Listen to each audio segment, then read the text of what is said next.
Number कितना आता है अब टेस्टों में? कितने? 52 बहुत नंबर होता है। दीपिका तेरा कितना रहा है तो टेस्ट में टोटल? 100 प्लस आ रहा है। तैयारी करते हो टाइम कितना हुआ? 1 साल हो गई। इसने 1 साल तैयारी करी। कई बार आपको ऐसा लग रहा होगा इसके वो बड़े जोरदार नंबर आ रहे हैं, ये तो बड़ी किस्मत वाली होगी। इसके तो किस्मतों ने साथ दिया, तब क्या है? नंबर। किस्मतों ने साथ नहीं दिए, इसने खुद का साथ दिया और 1 साल क्या करी? तैयारी। 1 साल इसने ऑनलाइन तैयारी करी, यूट्यूब से जहां से भी करी। 1 साल तैयारी करी, फिर ये क्या कर रही है? कोचिंग करी। अब जो क्लास में पढ़ाया जा रहा है इसको क्या आ रहा है समझ में? आप क्या करते हो? ठीक है, कई बार बच्चे ऑफिस में आके हमको ये पूछते हैं बताओ पहले तो एसएससी क्या होती है। इसका मतलब जानते हो आप? उस बच्चे को ये पता ही नहीं होता एसएससी क्या होती है। पहले आप घर पे बैठ के ये डिसाइड करो हमें जिंदगी में करना क्या है। एसएससी करनी है तो देखो एसएससी में कौन कौन सी तरह की पोस्टें होती है, एमटीएस में आदमी क्या बनता है, कितने रुपए मिलता है, 10+2 में क्या बनता है, रिश्वत कितनी मिलती है, जिंदगी क्या होती है। ठीक है, 10+2 वालों की शादी में कौन सी गाड़ियां आती है, सीजीएल वालों की शादी में कौन सी गाड़ी आती है, ये सब कुछ पहले हिस्ट्री को क्या करें जाने, उसके बाद उस फील्ड में क्या करें उतरे। पर तैयारी स्टार्ट करने के बाद पीछे का नाम ही नहीं रहना। एसएससी में आगे इसका मतलब जिंदगी भर किस में रहना है? एसएससी में। भले 1 साल में लगे, आप ये कभी मत सोचना कि एसएससी में नहीं लगे इसका मतलब हम और किसी एग्जाम में लग जाएंगे। एक बात बताओ, एसएससी सबसे छोटा एक एग्जाम लेती है, वो कौन सा एग्जाम होता है? हर साल एग्जाम आता है। वैकेंसी कितनी आती है? नहीं, 10,000 तो मैंने तो जिंदगी में देखी नहीं, बाकी आती होगी। देखो, मैंने अभी तक जो वैकेंसी देखी है जीडी की 50,000 प्लस की ही देखी है। ठीक है, इससे पहले वाली भर्ती आई तब तो 24,000 पोस्टें थी, लेकिन रिजल्ट निकाला तब बढ़ाते बढ़ाते 55,000 कर दी थी। उससे पहले एक बार आई थी 60,000 के आसपास आई थी। ठीक है, इस बार अभी तक जो बताई है वो 26,000 के आसपास बता रखी है। तो जब तक इसका फाइनल रिजल्ट आएगा ना तब तक कितनी हो जाएगी? 50 तो आप मान के चलो। आज से कुछ दिन पहले एक बच्चे ने आरटीआई लगाई थी और एसएससी को पूछा था कि तुम बताइए जीडी की तुम्हारे पास में पोस्ट है कितनी खाली है। उस टाइम करीब 80,000 प्लस पोस्ट है। जीडी ने क्या कहा था? हमारे पास खाली पड़ी है। तो ये बात कही हुए करीब 6 महीने हो चुके हैं। उसके बाद जब भर्ती आई थी तब पोस्टें कितनी आई थी? 26,000। किसका मतलब 26,000 वैकेंसी निकाली तभी भी पोस्टें क्या थी उनके पास? खाली। इस भर्ती को प्रोसेस को पूरा होने में टाइम कितना लगेगा? 6 महीने। क्या 6 महीने तक कुछ डोगरे रिटायरमेंट नहीं होंगे? तो कुछ 6 महीने तक कुछ डोगरे रिटायरमेंट हो जाएंगे और पोस्टें खाली नहीं होगी क्या? होगी। तो ये मैं कम से कम पोस्ट मान रहा हूँ, ठीक है, जो मैंने देखी नहीं पढ़ाना स्टार्ट करने के बाद। आप मान के चलिए जीडी की जब भी भर्ती आएगी तो 30,000 प्लस क्या रहेगी? पोस्ट रहेगी। इसके अंदर आदमी आराम से लग सकता है, कांस्टेबल की वैकेंसी है। इसके बाद एक एग्जाम आता है जो हर साल वैकेंसी आती है, जिसका नाम क्या बोलो? एमटीएस। एक ही पेपर होता है, प्री करना है, फिजिकल मेडिकल टाइपिंग कुछ भी नहीं होता है। हर साल जो वैकेंसी रहती है करीब 10,000 के आसपास वैकेंसी आती है, लेकिन कभी कम भी हो जाती है। जैसे इस बार 2,000 के आसपास ही आई थी। ठीक है, इसके बाद एक वैकेंसी आती है 10+2 की, जिसको अपन क्या कहते हैं बोलो? CHSL कहते हैं। इसके बाद अपने पास में एक वैकेंसी हर साल आती है CPO SI थानेदार बनने की आती है। और जिसके पीछे अपन पड़े हुए वो कौन सी है बोलो? ये वैकेंसियां तो हर साल आती। कितनी वैकेंसी हुई बोलो? 1 2 3 4। और ये ऐसी भर्ती, ऐसी वैकेंसी जो हर साल 5 बार आ रही है और फिर भी अपन नौकरी नहीं लग पा रहे हैं। तो सोच के देखो, जो बच्चे यूपी पुलिस की तैयारी कर रहे हैं 2 साल से तो तैयारी कर रहे हैं, अभी 2 दिन पहले पेपर क्या हो गया? आउट हो गया। ठीक है, अब वो फिर से क्या करेंगे? तैयारी करेंगे, पता नहीं लगेंगे कब। इसके अलावा मैं बता दूं, आपके पास में कभी एफसी की वैकेंसी आ जाए, हालांकि इस साल आ सकती, पिछले साल आई नहीं थी, उससे पिछले साल वैकेंसी आई थी। एफसी का मतलब होता है फूड कॉर्पोरेशन ऑफ इंडिया। इसकी जो सैलरी होती है ना वो लगभग लगभग इंस्पेक्टर के बराबर ही सैलरी होती है। एक आपने दिल्ली सरकार वैकेंसी निकाल दी, पता है आपको? PSSB। ठीक है, इसकी जो वैकेंसी पावर आवर सब कुछ है ना वो इंस्पेक्टर के बराबर का पावर है। जो सिलेबस है वो डिटो सिलेबस किसका है? एसएससी का। इसके अलावा आईबी का भी तो 2024 का एग्जाम हो गया, 2025 का है, तो आईबी का एग्जाम दे सकते हो। इसके अलावा कभी LIC वैकेंसी निकालती है। ठीक है, अब और कोई रेलवे की भर्ती आ जाए तो मैं ये कह रहा हूँ एसएससी का सिलेबस पढ़ने के बाद आपके पास में हर साल, चाहे चुनाव का दौर है चाहे कैसा भी दौर है, कितनी भर्तियां मिलेगी? 10 भर्ती। 10 भर्ती का मतलब मैं मान लूँ साल में 12 महीने भर्तियां कितनी आई? 10। फिर भी आप एक साल में 10 के 10 एग्जाम दिए, फेल हो गए कोई बात नहीं, लेकिन फिर अगले साल फिर कितने दिए? 10। 10 और 10 कितने हो गए? 20। तीसरे साल दिया, कितने हो गए? 30। 30 बार एग्जाम में फेल होने के बाद आदमी को यह बात समझ आ जाती है, या तो मैं पढ़ाई के लायक नहीं हूं या पढ़ाई मेरे लायक नहीं है। अब मेरे को खुद को पढ़ाई क्या कर देनी चाहिए? छोड़ देना चाहिए। अब मेरे को बताओ, आपको दूसरे फील्ड में जाने की जरूरत है? कुछ महानुभव तो मैंने ये देखा है एसएससी में फेल होने के बाद यूपीएससी की तैयारी कर रहे हैं, तो फिर उनको शर्म आनी चाहिए कि अपन एसएससी में लग नहीं पाए, अब तैयारी किसकी कर रहे हैं?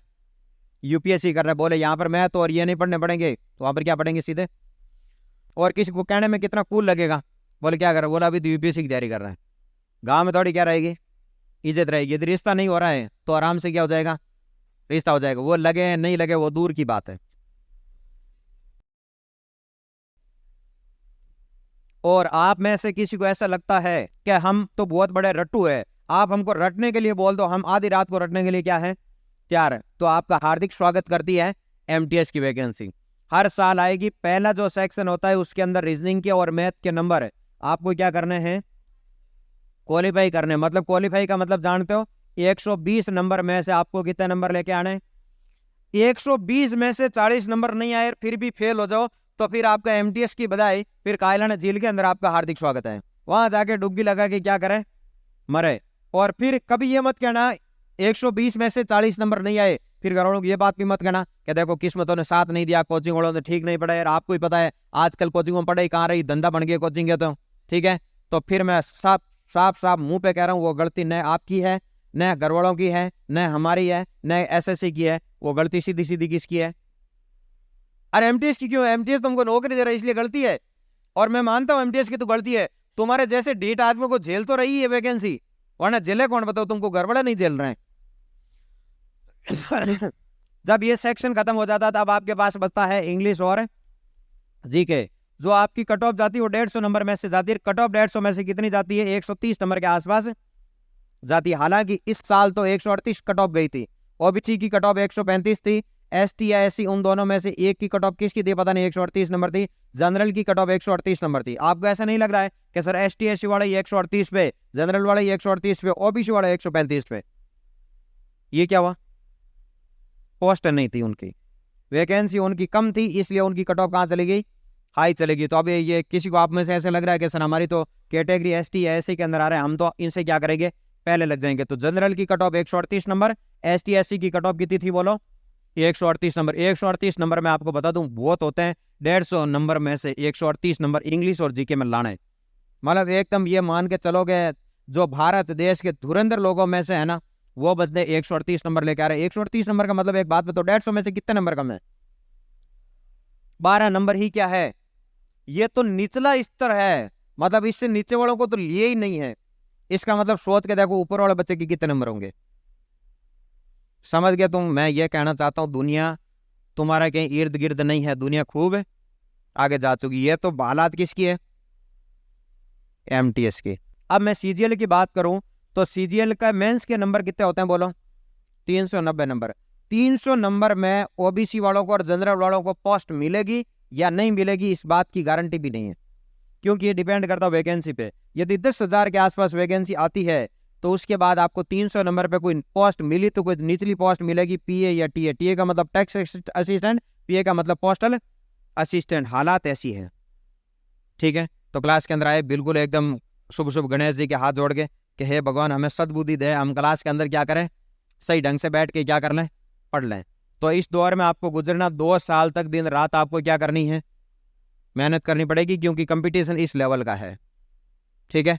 और लगातार एसएससी के कोई ना कोई यूट्यूब पे वीडियो डालते होंगे, तो उनके एक आध वीडियो देख लिया करो, कट ऑफ कितनी जा रही है, क्या जा रहा है, क्या नहीं जा रहा है। एसएससी हाथ भी हिलाती है तो भी आपको पता होना चाहिए। अभी मेरे को एक बात बताओ आप, सीजीएल 2023 का फाइनल रिजल्ट आ गया, आना है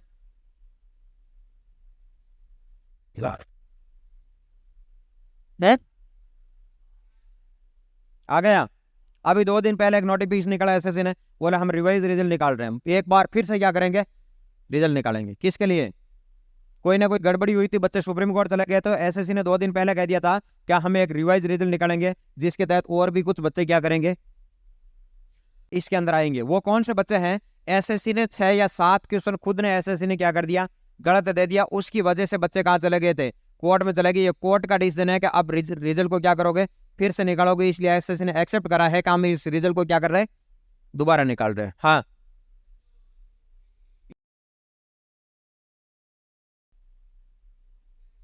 अब इसके बारे में कांट बी डिटरमाइंड। मतलब अभी आपने बता ही नहीं क्या सकते हैं। मतलब इसको पास करने से कितने बच्चे पास होंगे, कितने बच्चे फेल होंगे। हालांकि ऐसा होना चाहिए कि जो पास है, जिनको कोलेटर मिल चुका है या जिनको पोस्ट मिल चुकी है, उनको ये नहीं छेड़ेंगे।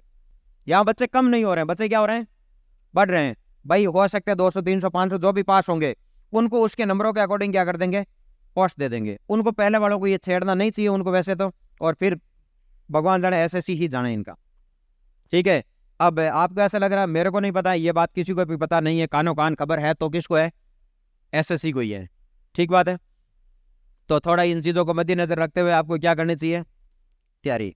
आप में से कोई साइंस मैथ से है जिन्होंने बीएससी कर रखी है और बीएससी के अंदर 60% है आपके, है तो आप एक एग्जाम दे सकते हो एपकेट का। हर साल भर्ती आती है, एपकेट का पेपर निकालने में आपको बिल्कुल भी दिक्कत नहीं आएगी। दिक्कत आएगी उसकी एसएसबी के अंदर। तो आपके पास में सब्जेक्ट होना चाहिए साइंस मैथ, और बीएससी के अंदर परसेंटेज कितने चाहिए, 60। तो आराम से आप किसका एग्जाम दे देना, एपकेट का एग्जाम दे देना।